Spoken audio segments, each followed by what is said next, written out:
Hi again. For what feels like the 32nd time I'm going to say this, purely because my phone keeps playing silly billies, I'm going to do standard deviation for frequency, if that makes sense. We had, now let's remember, x 4, 4, 5, 5, 5, 6, 6. This is the one we had for the mean. 2 people scored 4, 3 people scored 5, and 2 people scored 6. So that's x. Okay, quickly work out standard deviation. We know that x bar equals 5 because we worked it out last time. X minus x bar, x minus x bar squared. Okay, and this is how we worked out the standard deviation.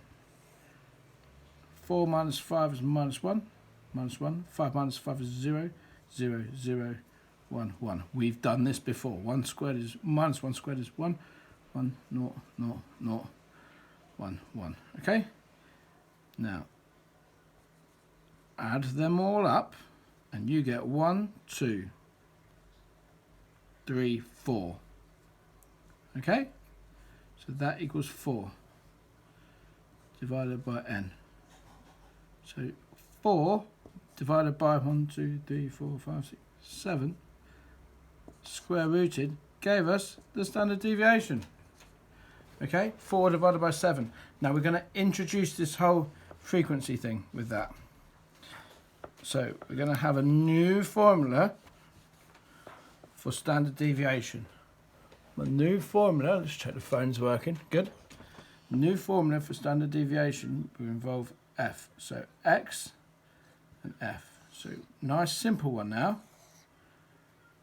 X, 4, 5 and 6.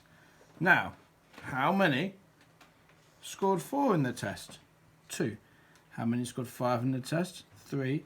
How many scored 6 in the test? 2. Okay, now I've already worked out my mean, 5. So now I'm going to do x minus x bar. 4 minus 5 is, well, hang on. We've had that already. We're going to do squared. That's exactly the same as last time. Only now we're going to have another column, which is that one times that one. So it's 2, 0 and 2. We're going to get the numerator for the, I'm not sure, Danny. I'm sorry. Can you give me 2 seconds? Thank you. We're going to get the numerator for my standard deviation formula, the number that goes on the top, which equaled 4, but adding these up now. Okay? And we still know, and oh look, we add up that number, move that out of the way, we get 7. So we need to add up all the f times all of that column, times add up all of that column. Right, so I'm going to show you a nice way of doing this now. My new formula is going to be,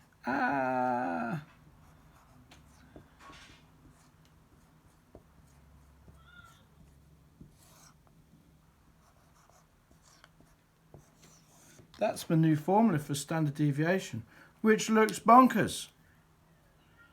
Only is it? It's kind of the same as what we did now. We just we don't have to go through and add all of the x bars. If there's more than one, that frequency takes care of it. If that makes sense. So the way to do, if you don't care about that, care about this. This is how you work out the standard deviation. You draw this pattern. Can you see the box at the bottom? Yes. You want a column for all your x's, and you write all your x's down. You want a column for all your f's, and you write them down. Okay? You then want an xf column because you need that to work out the mean. You have an x minus the mean, or stroke average. X minus x bar squared, and then the frequency is minus x.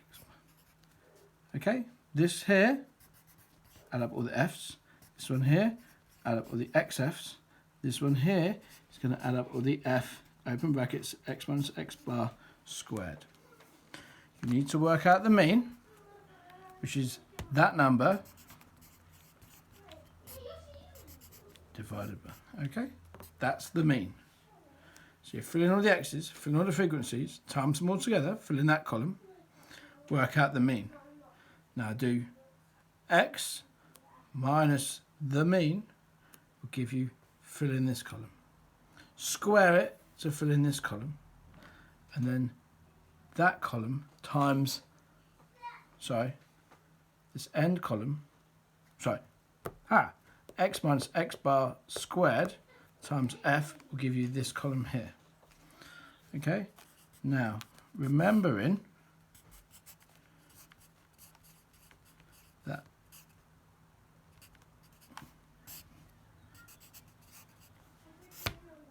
here's my formula for standard deviation. Okay, so the first thing you do is work out xf. Okay, so do x times f. Okay, then the second thing you do is to work out sigma xf. The third thing you do is to work out sigma f. And the fourth thing you do is to work out the mean. The fifth thing you do is you x minus x bar. That column's the fifth thing.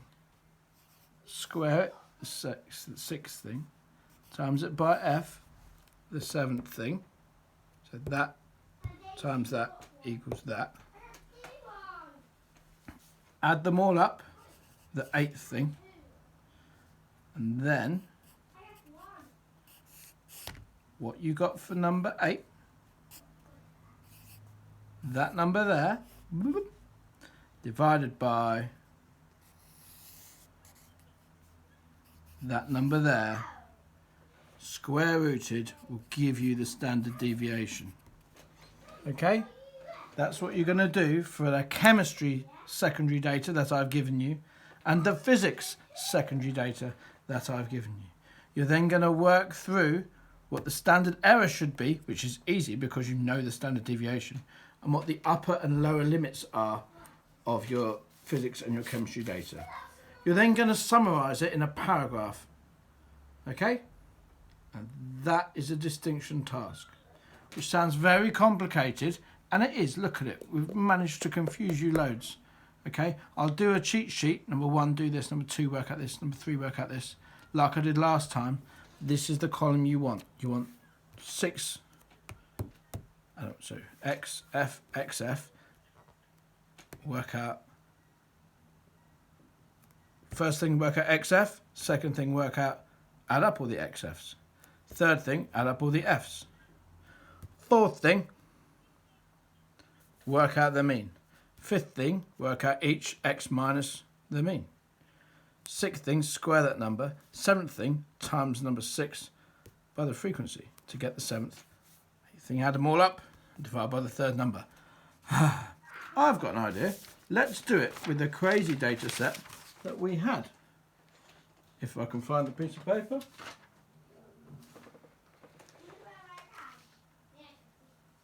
Maybe we can do it quickly.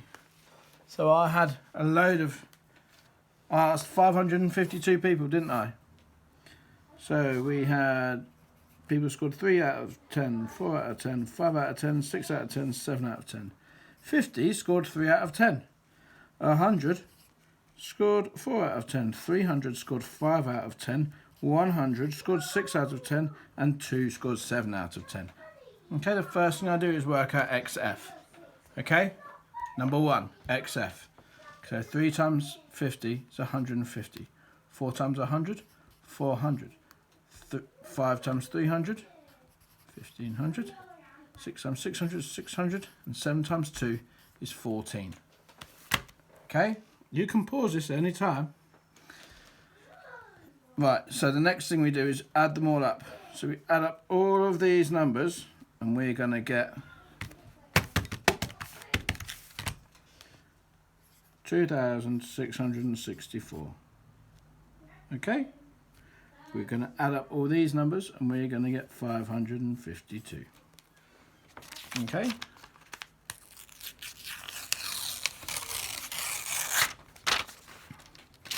Now, here, my next thing, have I worked out the mean? Yes, I've worked out the mean. The mean equals 2664 divided by 552 equals 4.8, I believe. Okay, so now I'm going to do 3 minus 4.8. Right, let's double check that. So that's 2664 divided by 552. 4.83. There we go. Put a 3 in there. So 3 minus 4.82. This would be so much easier if we just did it on Excel, wouldn't it? 4 minus 4.82. 0.82. 5 minus 4.82. 0.18. 6 minus 4.82. 1.18 and then 2.18. Okay, let's square these numbers. 1.3924 and so on and so on and so on. Okay, well we might, should we do it? Yeah, might as well. That number, so 1.82 squared is 3.3124. Right, negative 0.82 squared equals